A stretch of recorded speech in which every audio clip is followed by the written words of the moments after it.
नमस्कार दोस्तों, आप कैसे हैं? आशा करते हैं कि आप अच्छे होंगे। अभी का जो सिचुएशन है देश का बहुत ही बुरा है, इसलिए आप अपना ख्याल रखें और अपने परिवार का भी ख्याल रखें। बस मैं यही कहूँगा दोस्तों। आज मैंने जो चैप्टर लिया है वह इंडियन ज्योग्राफी का बहुत ही महत्वपूर्ण चैप्टर है और यहाँ से प्रश्न लगभग सभी एग्जाम में पूछे जाते हैं। कोई ऐसा हिंदुस्तान का एग्जाम नहीं है जिसमें यहाँ से प्रश्न नहीं आते हैं। सभी एग्जाम्स में यहाँ से प्रश्न आते हैं, इसलिए आप इस वीडियो को बिना स्किप किए हुए पूरा देखेंगे और मैं आपको विश्वास दिलाता हूँ कि इस वीडियो को देखने के बाद कोई भी प्रश्न आप एग्जाम में छोड़कर नहीं आएंगे।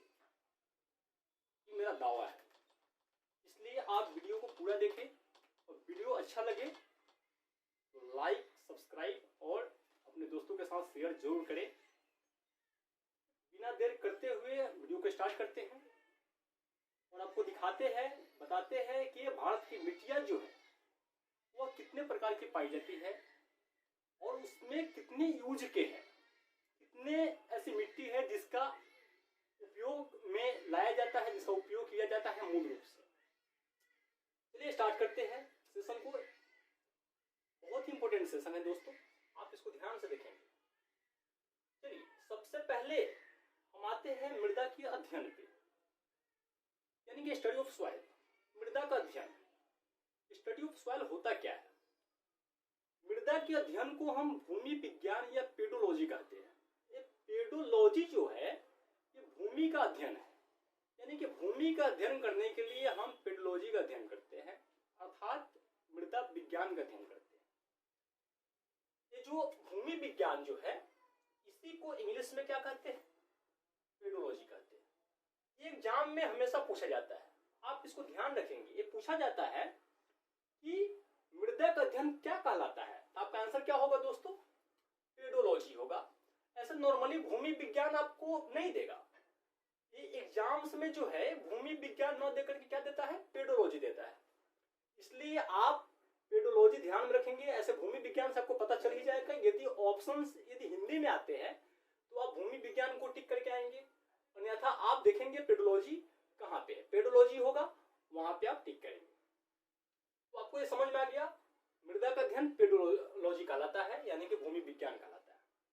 देखिए ICAR यानी कि इसका मतलब होता है भारतीय कृषि अनुसंधान परिषद, जिसका फुल फॉर्म होता है Indian council of agricultural research. Indian council of agricultural research इसका मतलब होता है और इसका हिंदी होता है भारतीय कृषि अनुसंधान परिषद।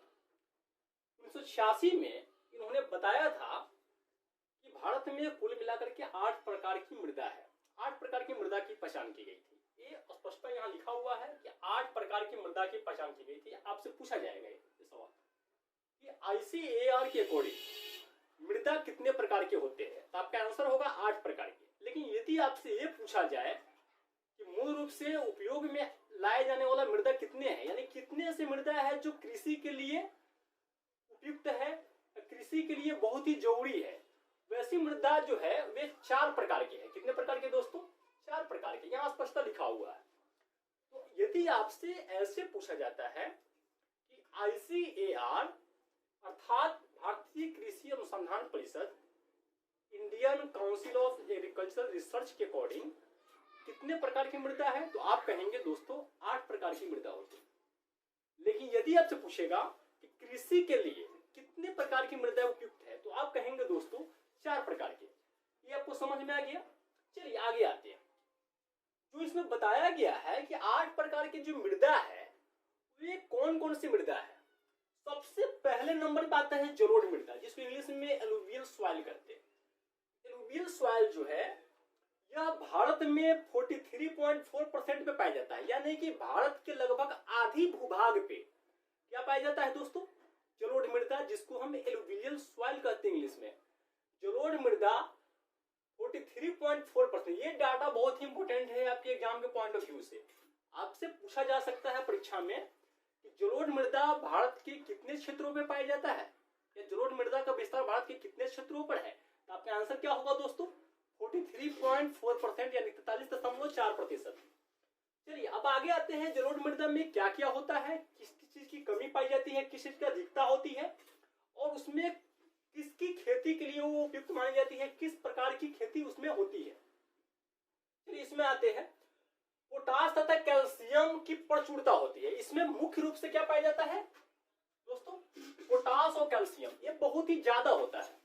यानी कि ये जलोढ़ मृदा में पोटास और कैल्शियम ज्यादा होता है, लेकिन नाइट्रोजन और ह्यूमस की कमी होती है। नाइट्रोजन और ह्यूमस जलोढ़ मृदा में नहीं पाया जाता है, यानी कि इसकी कमी होती है, नगण्य होती है।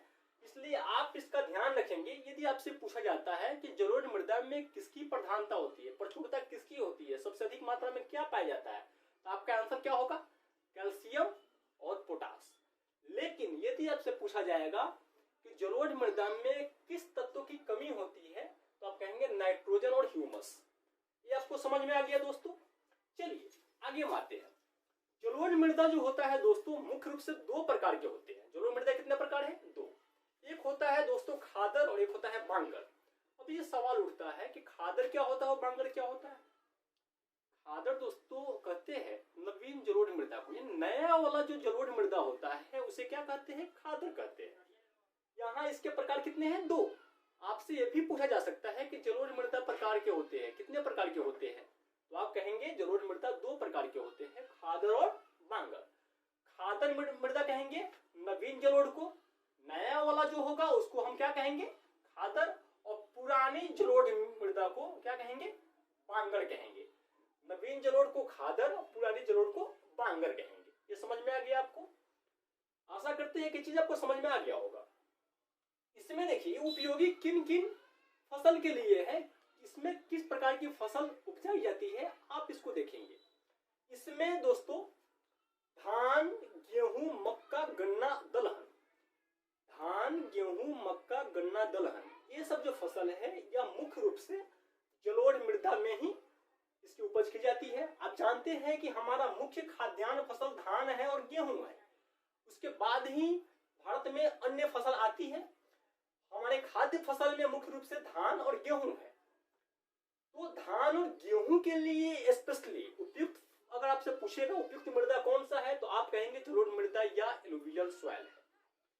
ठीक है, ये चीज तो आपको समझ में आ गया दोस्तों। चलिए आगे आते हैं। ये आगे है आपकी दूसरे नंबर पे काली मृदा। हालांकि यह जो काली मृदा है दोस्तों, यह परसेंटेज के दृष्टिकोण से लाल मृदा से कम क्षेत्रफल इसके इंडिया में। लाल मृदा जो है वह 18.6% है, जबकि काली मृदा जो है वो 15.4% ही है। लाल मृदा मतलब काली मृदा से ज्यादा पाई जाती है हमारे हिंदुस्तान में। तो हम बात कर रहे हैं काली मृदा का। आप इसको देखेंगे काली मृदा होता क्या है। काली मृदा को दोस्तों रेगूर मृदा भी कहा जाता है। ये बहुत ही महत्वपूर्ण पॉइंट है दोस्तों। रेगूर मृदा कहा जाता है काली मृदा को, और इसे कपासी मृदा भी कहते हैं। कपास की खेती होती है इस मृदा में। इस मृदा में मुख्य रूप से किसकी खेती होती है? कपास की खेती होती है। आप ये ध्यान रखेंगे, इसलिए इसे हम कपासी मृदा कहते हैं। इसका जो उत्पत्ति होता है दोस्तों, नीच तथा गिरनाइट जो चट्टान होता है उसके निक्षालन से होता है, विक्षेपण से इसका उत्पत्ति होता है। इसलिए आपसे पूछा जाएगा कि किस मृदा की उत्पत्ति चट्टान के निक्षालन से होता है, तो आपका आंसर क्या होगा दोस्तों? आपका आंसर क्या होगा? रेगूर मृदा या काली मृदा होगा।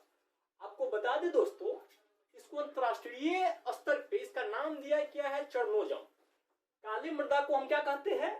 चरनोजम कहते हैं। इसका यह अंतरराष्ट्रीय नाम है। इसलिए आपसे अगर ऐसे पूछा जाए कि चरनोजम किस मृदा का अन्य नाम है, तो आप कहेंगे काली मृदा का, अर्थात रेगूर मृदा का अन्य नाम क्या है?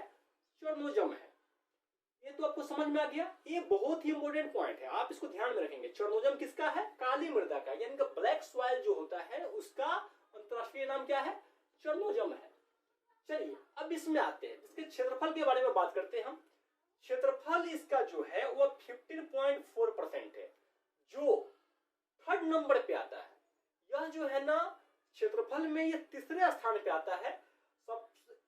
सबसे अधिक आपका जलोढ़ हो गया, सेकंड नंबर पर लाल मृदा आता है, क्योंकि लाल मृदा का परसेंटेज 18.6% है, जबकि काली मृदा जो है वह 15.4% है। इससे यह स्पष्ट होता है कि यह सेकंड नंबर पे आएगा और यह थर्ड नंबर पे आएगा। लेकिन हम दूसरे नंबर पे यहाँ लिख दिए, इसका मतलब ये नहीं समझिएगा आप कि काली मृदा दूसरे नंबर पे आता है परसेंटेज में, नहीं, परसेंटेज के मामला में लाल मृदा दूसरे नंबर पे आता है, जबकि काली मृदा तीसरे नंबर पे आता है। इसलिए आपसे एग्जाम में जो है वह यदि आपसे पूछा जा सकता है आपसे कि परसेंटेज के आधार पे सबसे अधिक कौन और सबसे कम कौन, इसलिए आप इसका ध्यान रखेंगे, ठीक है। आपको ऐसे सजाने के लिए दिया जा सकता है।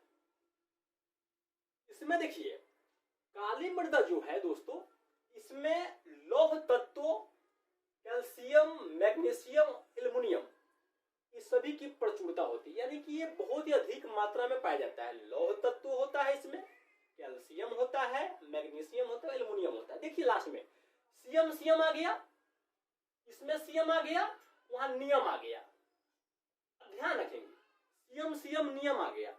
तो सीएम नियम जो है अधिकता किसमें है? काली मृदा में।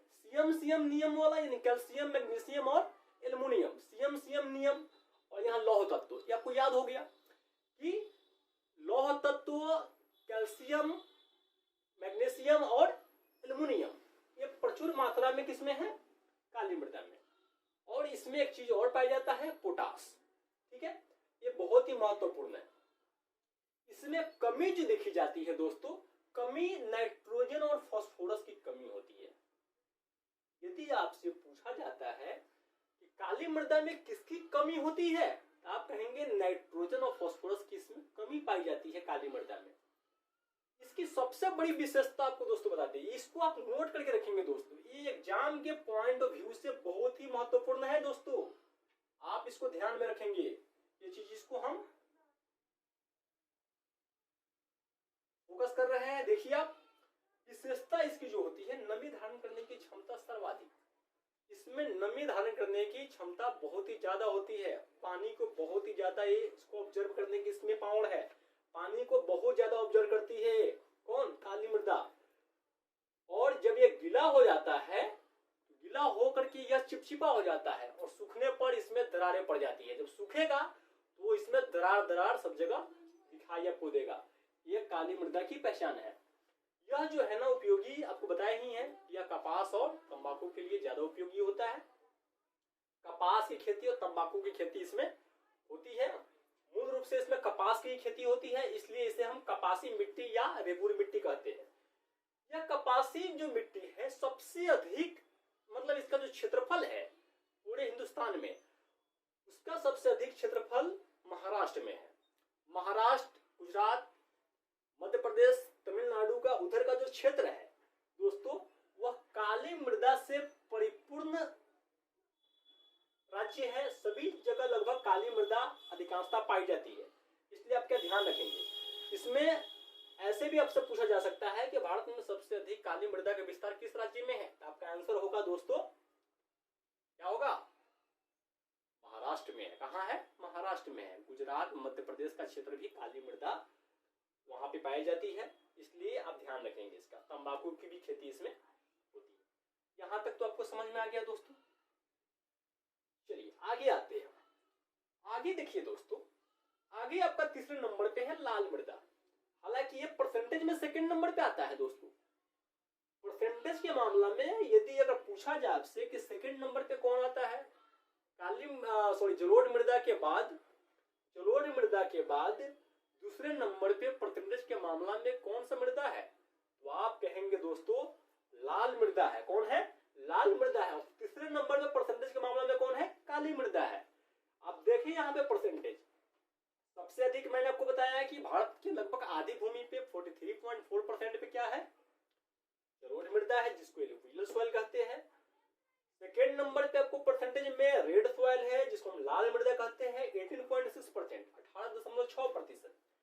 जबकि काली मृदा का जो परसेंटेज है वह 15.4% है, यानी कि 15.4% है। तो इसलिए अगर आपको श्रेणी पूछा जाए तो पहले हो जाएगा क्या? पहले हो जाएगा दोस्तों जलोढ़, उसके बाद क्या होगा? उसके बाद हो जाएगा लाल, और उसके बाद क्या होगा? तब काली। जलोढ़ लाल काली, ऐसे आप याद रखेंगे, जलोढ़ लाल फिर काली। ये क्या है? परसेंटेज के दृष्टिकोण से यह इसका जो है अवरोही क्रम है, यह घटते क्रम है। आप इसको ध्यान में रखेंगे, ये बहुत ही महत्वपूर्ण है, आप इसको ध्यान में रखेंगे। चलिए, लाल मृदा जो है, रेड सॉइल, इसमें लौ ऑक्साइड होती है और लौ ऑक्साइड के कारण ही इसका रंग लाल होता है। यदि आपसे पूछा जाए कि लाल मृदा का लाल रंग जो होता है वो किस तत्व के कारण होता है, तो आप कहेंगे लाल मृदा का लाल रंग लौह ऑक्साइड के कारण होता है। किसके कारण? लौह ऑक्साइड के कारण होता है। लौह ऑक्साइड से पता चल रहा है इसमें सबसे अधिक क्या पाया जाएगा? लौह तत्व। सिंपली लौह ऑक्साइड है इसमें सबसे अधिक, लौह ऑक्साइड के कारण इसका रंग लाल होता है, तो सबसे अधिक क्या पाया जाएगा? क्या पाया जाएगा इसमें? लौह तत्व पाया जाएगा एवं एल्युमिनियम पाया जाएगा। तो आप ध्यान रखेंगे, लाल मृदा में सबसे अधिक लौह तत्व और उसके बाद एल्युमिनियम पाया जाएगा, जबकि कमी नाइट्रोजन और फास्फोरस की होगी। आपको मैंने बताया है कि काली और लाल, ब्लैक एंड रेड, काली मृदा में मैंने आपको बताया दोस्तों कि बाबू इसमें कमी होगा नाइट्रोजन और फास्फोरस का, और लाल मृदा में भी कमी होगा नाइट्रोजन और फास्फोरस का। याद हुआ कि नहीं? यदि याद हुआ है तो लाइक करना, सब्सक्राइब करना और अपने दोस्तों के साथ शेयर जरूर करना। चलिए आगे देखते हैं। ये जो है ये बहुत ही महत्वपूर्ण है दोस्तों। तमिलनाडु का 2/3 भाग लाल मृदा से आच्छादित है। लाल मृदा तमिलनाडु में 2/3 भाग। 2/3 का मतलब अब देख लीजिए, 2/3 भाग। ये देखिए, आप देखिए, लगभग 66% भूभाग, लगभग 66% भूभाग जो है वह लाल मृदा से आच्छादित कहाँ है? तमिलनाडु में है दोस्तों। ये चीज आपको समझ में आया या नहीं आया? 2/3 भाग, 2/3 भाग, ये आपका तमिलनाडु में क्या है? लाल मृदा है। लाल मृदा सबसे उपयुक्त होता है बाजरा के लिए, और आपको बता दे तमिलनाडु बाजरा का उत्पादन काफी अधिक मात्रा में करता है। बाजरा जो है वहां पे बहुत ही अधिक उपज होता है बाजरा का। इतना तो आपको क्लियर हो गया होगा दोस्तों, इतना क्लियर आपको हो गया है। चलिए थोड़ा सा और चीज है, आपको हम समझा देते हैं। EIR के अकॉर्डिंग भारत में 60% जो भूमि है वो मृदा अपरदन से प्रभावित है। 60%, ये डाटा आपको याद रखना है। भारत में 60% जो भूमि है वो मृदा अपरदन से प्रभावित है। मृदा अपरदन का मतलब होता है, मृदा अपरदन का मतलब होता है कि मिट्टी का कटाव। मिट्टी का कटाव बहुत ही ज्यादा होता है। 60% भूभाग जो है ना, वहां पे मिट्टी कट जाता है, बारिश जब होती है तो मिट्टी कट जाता है। इसका सबसे बड़ा रीजन क्या है कि वनों की काफी कटाई कर दी गई है। आपको बता दें कि पर्यावरणीय संतुलन को बनाए रखने के लिए 33% भूभाग को वन होना चाहिए।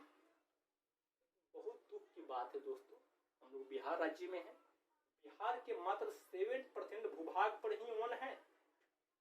ये बहुत ही दयनीय स्थिति है, ये बहुत ही दयनीय स्थिति है दोस्तों। बहुत सारे ऐसे राज्य हैं जहाँ पे वन की स्थिति ठीक ठाक है। मध्य प्रदेश वगैरह जो है ना, अधिक मतलब वहां पे वन पाई जाती है, ठीक है। हालांकि हमारे बिहार की जो स्थिति है अति दयनीय है। मात्र यहाँ पे 7% भूभाग पर ही वन है, जबकि पर्यावरणीय संतुलन को बनाए रखने के लिए 33% यानी कि 33% भूभाग पर वन का होना अति आवश्यक है। यह बहुत जरूरी है। इतना नहीं होगा तो पर्यावरणीय संतुलन बिगड़ जाएगा, जिसके कारण अधिक गर्मी यानी कि वायुमंडलीय तापमान बढ़ेगा। सबसे बड़ी इसकी नुकसान होगी, पराबैंगनी रेज जो है वो जो जीव में कैंसर का सबसे बड़ा कारक है, वह पृथ्वी पे पहुंचेगा। उसको शोषण करने के लिए नहीं होगा, बाढ़ का खतरा ज्यादा होगा। इसलिए वृक्षारोपण हम लोग करना चाहिए, करते रहना चाहिए, ताकि पर्यावरणीय संतुलन बना रहे। ये सब चीज तो आपको समझ में आ गया दोस्तों। चलिए अब आगे हम आते हैं। अब 4th नंबर जो है लेटराइट सॉइल कहते हैं इंग्लिश में। दोस्तों इसमें लौह तत्व एल्युमिनियम जो होता है यह प्रचुर मात्रा में होता है। लौह तत्व एल्युमिनियम बहुत ही ज्यादा पाया जाता है किसमें? लेटराइट मिट्टी में।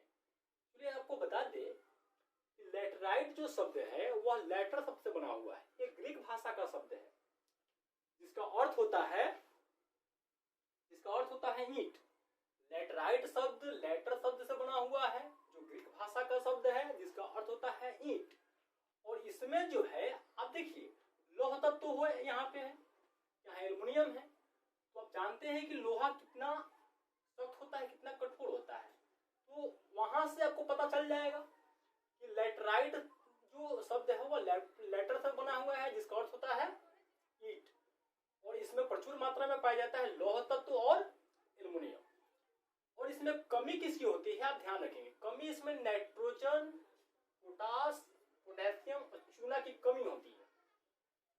लेटराइट जो मृदा होता है, लेटराइट जो सॉइल होता है उसमें नाइट्रोजन, पोटास और पोटेशियम, चूना की कमी होती है, जबकि लौह तत्व एल्युमिनियम की प्रचुरता होती है। लौह तत्व एल्युमिनियम अधिक पाया जाता है जबकि नाइट्रोजन, पोटास, पोटेशियम और चूना कम पाया जाता है।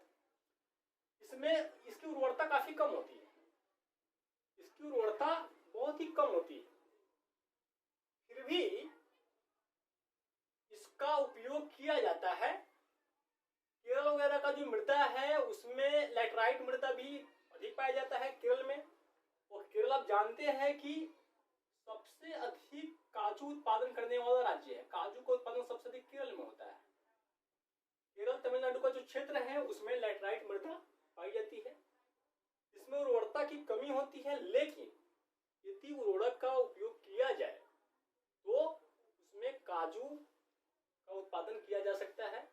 और काजू का उत्पादन होता भी है। वो केरल में सबसे अधिक काजू का उत्पादन करने वाला राज्य है। और आपको बताते हैं कि केरल जो है नारियल का उत्पादन भी करने वाला राज्य है। नारियल भी वहां बहुत अधिक होता है।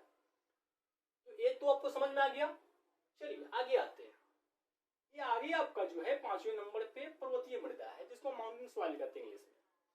इसमें जो है दोस्तों जीवांश की प्रचुरता होती है, यानी जीवों का अंश, जीवांश की प्रचुरता होती है। आपको बता दें कि भारत का जो हिमालयी जो क्षेत्र है, हिमालय साइड के जितने भी राज्य है उसमें वहां का जो मृदा है वो पर्वतीय मृदा है जिसमें जीवांश की प्रचुरता पाई जाती है।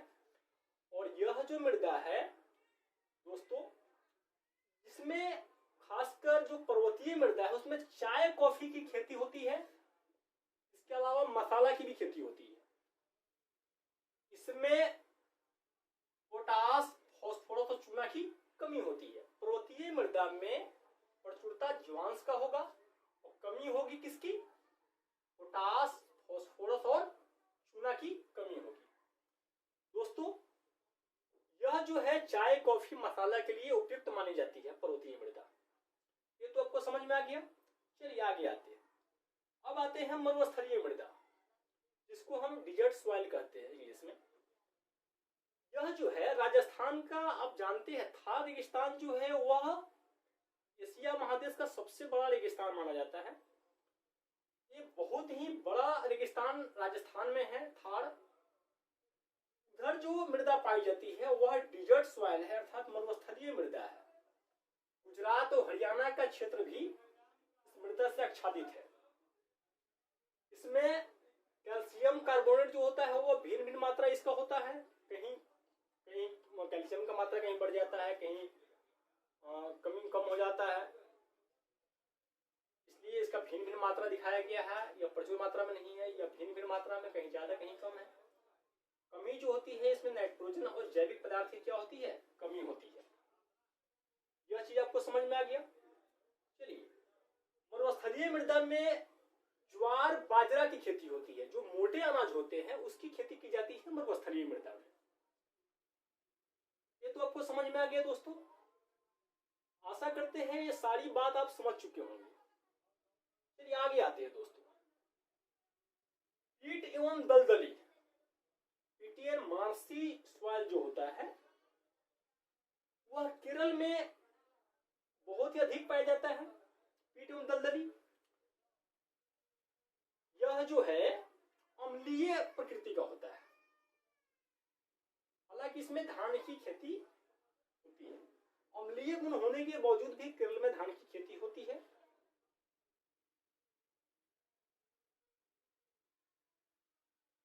चलिए दोस्तों आगे आते हैं। आठवीं जो मृदा है वो है लवणीय एवं क्षारीय मृदा, जिसको हम सैलाइन एंड अल्कलाइन सॉइल कहते हैं। लवणीय एवं क्षारीय मृदा जो है वह पंजाब, हरियाणा, उत्तर प्रदेश तथा महाराष्ट्र के शुष्क भागों में पाया जाता है। पंजाब, हरियाणा, उत्तर प्रदेश, महाराष्ट्र आदि राज्यों में पाया जाता है। इसे स्थानीय स्तर पे कल्लर, उसर, राथर, थूड़ एवं चोपन कहते हैं। इसका एक और नाम है रेह। इसलिए आप ध्यान रखेंगे कल्लर, देख रहे हैं कि सबके नाम के अंतर में र आ रहा है लगभग। रे यहाँ पे है कल्लर, उसर, राथर, थूड़, चोपन और रेह। ये सभी जो है लवणीय क्षारीय मृदा का स्थानीय नाम है। स्थानीय स्तर पे इसे इस नाम से पुकारते हैं। इसमें चावल, गेहूं, कपास, गन्ना तथा तंबाकू की खेती की जाती है। दोस्तों इस तरह से आपका ये जो है भारत के मीडिया जो चैप्टर है यह कंप्लीट हुआ। यह बहुत ही महत्वपूर्ण चैप्टर है दोस्तों। आप इसको ध्यान में रख करके कार्य करेंगे। यहां से प्रश्न निश्चित रूप से पूछे जाते हैं। इस वीडियो के लिए मैं कोशिश किया हूं कि जितनी भी कंटेंट है, मुख्य जो कंटेंट है उसमें शामिल करने का, और मैंने शामिल किया भी है। आप देखेंगे इसको। वीडियो यदि पसंद आए तो आप लाइक, सब्सक्राइब एंड दोस्तों को शेयर करेंगे। बस यही उम्मीद है। मिलते हैं दोस्तों किसी नेक्स्ट वीडियो में। इसी तरह की कोई महत्वपूर्ण वीडियो लेकर के आते हैं इसके बाद। तब तक के लिए नमस्कार, जय हिंद।